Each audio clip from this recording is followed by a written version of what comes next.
नमस्ते टॉरस, आपका the flowering परिजात में स्वागत है।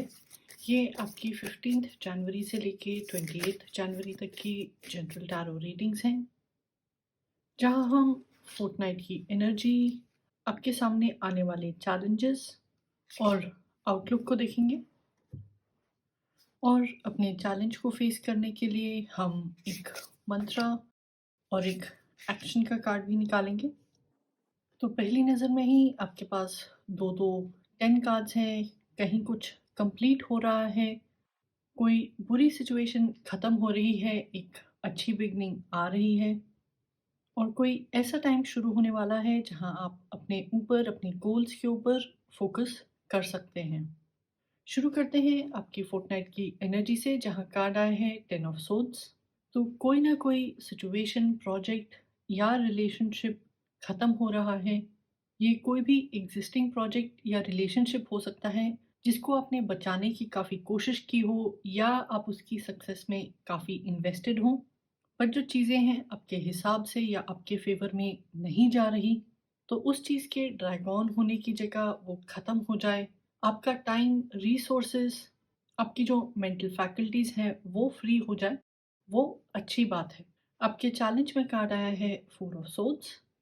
तो ये जो कार्ड है, ये आराम का, रेस्ट का, एक स्टेप बैक लेने का कार्ड है। आपको किसी चीज़ में सक्सेस तो नहीं मिल रही, पर आप उससे फ्री हो जाएँगे, एक तरह से राहत की साँस ले सकते हैं।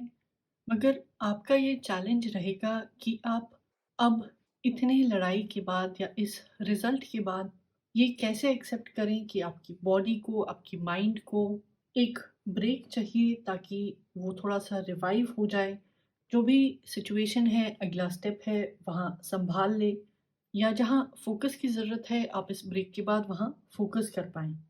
तो एक तरह से कार्ड कह रहा है कि ज़रूरी नहीं है कि हर चीज़ में आपको सक्सेस मिले, हर चीज़ की डेडलाइन हो और आप हर डेडलाइन को मीट करें। और ऊपर से आपको ये सब चीज़ें अकेले करने की ज़रूरत नहीं है। आप किसी से मदद माँग सकते हैं, अपनी प्रॉब्लम को शेयर कर सकते हैं, ताकि और कुछ हो ना हो, जो आपका मेंटल लोड है वो थोड़ा कम हो जाए। और ये कार्ड एक तरह से अपनी सेहत का ध्यान रखने पर भी एम्फोसिस डालता है। तो सही डाइट, एक्सरसाइज और रेस्ट की बात तो है ही, यहाँ पे अपने नज़रिए को बदलने की भी ज़रूरत है। कि किसी चीज़ के ख़त्म होने पे या फिर असफल होने पे दुःख है, मगर ये जो जिंक्स्ड प्रोजेक्ट था, रिलेशनशिप था, जिसको आप भी जानते हैं बचाया नहीं जा सकता था, अब वो ख़त्म हो रहा है, तो एटलीस्ट वो आपको आने वाली अच्छी चीज़ों के लिए फ्री अप कर रहा है। अगर इस टाइम में या फिर अपने चैलेंज से डील करने के लिए आपको कोई अफ़र्मेशन चाहिए या एक पर्सपेक्टिव आप अडॉप्ट करना चाहते हैं, तो वहाँ बॉल्ड ईगल का कार्ड आया है, जो कि कहता है सोर, एंड एक क्वेश्चन पूछता है कि क्या आप अपनी सक्सेस में स्टेप इन करने के लिए तैयार हैं या नहीं। और ये जो येलो कलर है, कहता है कि ये एक्टिव कार्ड है, कुछ करने का कार्ड है। तो कहीं ना कहीं ये मेंटल लेवल पे आपसे ज़्यादा एफर्ट, ज़्यादा एनर्जी मांगता है। अपने स्ट्रेस के टाइम में या प्लानिंग के टाइम पे याद रखें कि जैसे बॉल्ड ईगल बड़ा ऊंचा उड़ती है, उसकी निगाहें बहुत शार्प हैं, और वो एक शार्प हंटर भी है। तो वैसे ही आपको भी लाइफ में, अपने प्लान में जो बड़ी पिक्चर है, बिग पिक्चर है, उसको देखना है। आप इस चीज़ के बारे में अवेयर होने चाहिए कि कहाँ पे आपको किसी चीज़ को रिस्ट्रिक्ट करने की, अपनी एनर्जी या पैसों को कंज़र्व करने की ज़रूरत है, या कहाँ पे रिस्क लेना अच्छा होगा। ये समय ऐसा है कि आप अपने दिमाग में काफ़ी क्लियर रहें कि अगर आज आपने एक्सरसाइज नहीं की, अपनी डाइट नहीं शुरू की, अपने आराम नहीं किया, तो आगे जाके उसके क्या कॉन्सिक्वेंसेस होंगे। अगर आपने अपने आप को ज़्यादा पुश किया, ओवर बुक कर लिया, तो आगे जाके उसके क्या कॉन्सिक्वेंसेस होंगे। क्योंकि आपके लिए स्काई इज़ द लिमिट। तो थोड़ा प्रैक्टिकली सोच के, अपने मेंटोर से एडवाइस लेके फिर आगे बढ़ें। आपके एक्शन में कार्ड आया है ईस्टर्न कॉटन टेल का, जो कि नर्चर का कार्ड है। ये आपसे सवाल पूछता है कि आपकी लाइफ में वो क्या चीज़ है जो आपको नर्चर करती है, आपको इनकरेज करती है। वो आपके सपने हो सकते हैं, कुछ लोग, दोस्त हो सकते हैं, तो ये जो ब्लू रंग है, ये फ़ील का कार्ड है। एक तरह से कहता है कि आपकी लाइफ़ में नर्चरिंग एक्टिविटीज़ थोड़ी कम है या आपको वहाँ ज़्यादा फ़ोकस करने की ज़रूरत है। तो चाहे आप थके हुए हों, ज़्यादा बुक्ड हों, आपको अपने लिए थोड़ा-सा टाइम निकालना पड़ेगा। अपनी एक स्पेस कार्व आउट करनी पड़ेगी। कोई एक ऐसी एक्टिविटी, कोई एक हॉबी की तरफ टाइम लगाना पड़ेगा ताकि आप रिलैक्स कर सकें, रिचार्ज कर सकें।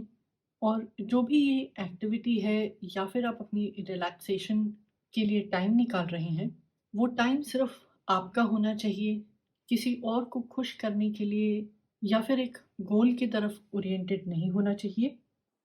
और मदरिंग एनर्जी से हमें एक हिंट भी मिलती है कि आप जिस फ्यूचर की तरफ जाना चाहते हैं, जो चेंजेस अपनी लाइफ में, अपनी एटीट्यूड में, फाइनेंसेस में लेके आना चाहते हैं, उनको और अपने आप को अपने वैसे नरिश करना है, उनका वैसे ध्यान रखना है, जैसे कि आपके पेरेंट्स ने आपका रखा था। एक अच्छी एनवायरनमेंट देना, सपोर्ट देना, सही टूल्स या एक्सपीरियंस अवेल करवाना। आप इस तरह के माइंडसेट से या रिसर्च और एक्शन से आगे जाएँगे, तो जो भी ये एंडिंग है, ये आपको बहुत अच्छे रिज़ल्ट्स देके जाएगी, क्योंकि आपकी आउटलुक में कार्ड आया है 10 ऑफ पेंटिकल्स। अगर आप कहीं से सपोर्ट के पैसे का इंतज़ार कर रहे थे, इंतज़ाम करने की कोशिश कर रहे थे, तो वो आपको मिल जाएगा।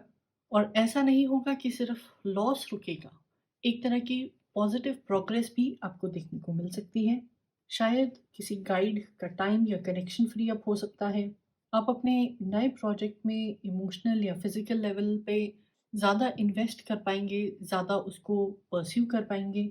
साथ ही ये लेसन्स लेके जो भी आप आगे करेंगे, वहाँ से आपके घर पे या आपके काम में कुछ इम्प्रूवमेंट्स हो सकती हैं। आप खुद ही या फिर आपके आस-पास के लोग ये सेफगार्ड करेंगे कि ऐसे एक्सपीरियंसेस दोबारा ना हों। अब आप रेड फ्लैग्स को बड़ी अच्छी तरह पहचान पाएँगे। ये समझ पाएँगे कि कैसे बिहेव करना चाहिए, रिएक्ट करना चाहिए या फिर अगर आपको नेटवर्किंग करनी है तो वो कैसे की जाती है।